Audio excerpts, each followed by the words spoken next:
Hello everyone, Richard Lewis here with a quick video, and it's a serious one. There's not going to be any laughing or joking around. This is just to raise awareness for a situation that has kind of affected a member of the Counter-Strike community, and I'm a big believer in community when it comes to the gaming side of things. All too often, I think we get a bad press, but generally, in times of crisis and difficulty for people, we always seem to come together. You know, that's always been my experience in the Counter-Strike community, at least, and generally in esports. It is one big family. It is one big fraternity. So it was brought to my attention a little bit earlier today that a Counter-Strike player that you'll probably have heard of, a guy called Ruru, his real name is Stephen Terrill.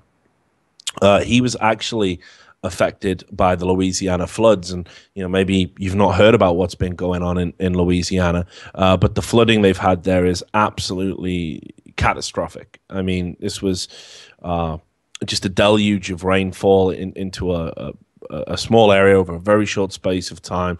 The flooding literally submerged houses, and thousands of homes were affected. Thousands of businesses were affected, and I don't mean affected in the way you might think of if you're British or from Europe, and you have the banks of a river burst and you see people in their Wellington boots making cups of tea. I'm talking up past the roof affected, people dying, people almost drowning. There was a very dramatic video of a lady who was in a car. She had to be rescued at the last minute. She was literally moments from death. And this isn't the first time we've seen this happen in America. I'm sure everyone remembers Hurricane Katrina, and that they're still piecing their lives together, the victims of that. This is a long, drawn-out process, and when this happens, it's absolutely devastating to communities and anyone who's affected by it. I can't imagine what it's like to lose everything, to lose a home and all the comforts and amenities that you take for granted. So Steve Terrill, and I imagine lots of people have had to do the same. They put together a GoFundMe, obviously link in the description.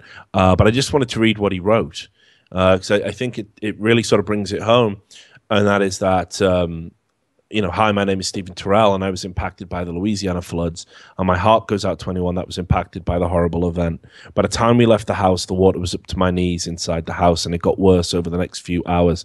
Everything in the house is ruined, and it is deemed unlivable, so our landlord is going to demolish it and sell the land. I live with my grandma, who is on Social Security and has a lot of health problems, my dad, who recently lost his job and doesn't have a source of income, and my uncle, who is unemployed as well. We lost 3 cars, all of our appliances, our clothes, and our home, and our first claim to FEMA got denied. Hopefully the appeal goes better for us. We have been in a shelter for over 2 weeks, and we are very grateful to the church's volunteers and the Red Cross for helping us through this rough time. But we would like to move on, and doing that from a shelter with no income and no transportation is very difficult.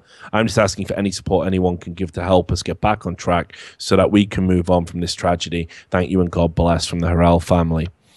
So, you can see how these camps that they put together for people affected look like. It's cramped living conditions. It's the best they can do on a limited budget, but it's just really awful.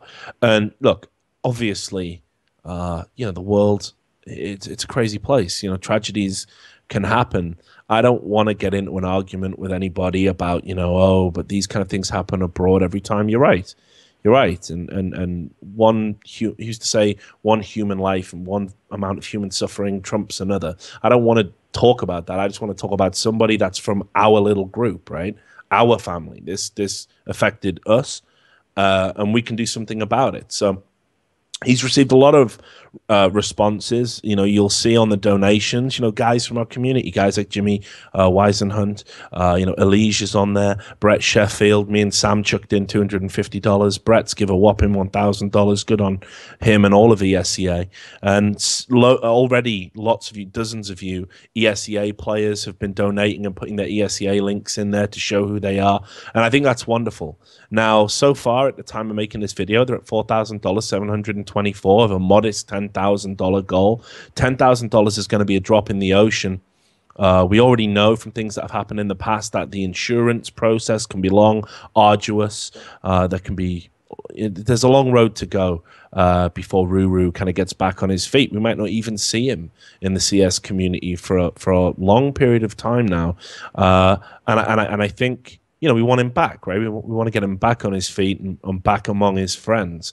So certainly I think we can all chip in and get towards that $10,000 goal and hopefully a little bit beyond it. So this was just brought to my attention. I just want to signal boost this. Hopefully, some people on my YouTube channel have some spare change. I know we're all hardworking folks, but right now, if you can just dig a little bit into that spare change and give it to somebody who really needs it, I think that would reflect good on all of us. So anyway, thanks for taking the time. All the best to Ruru and his family, and we'll see you on the next video.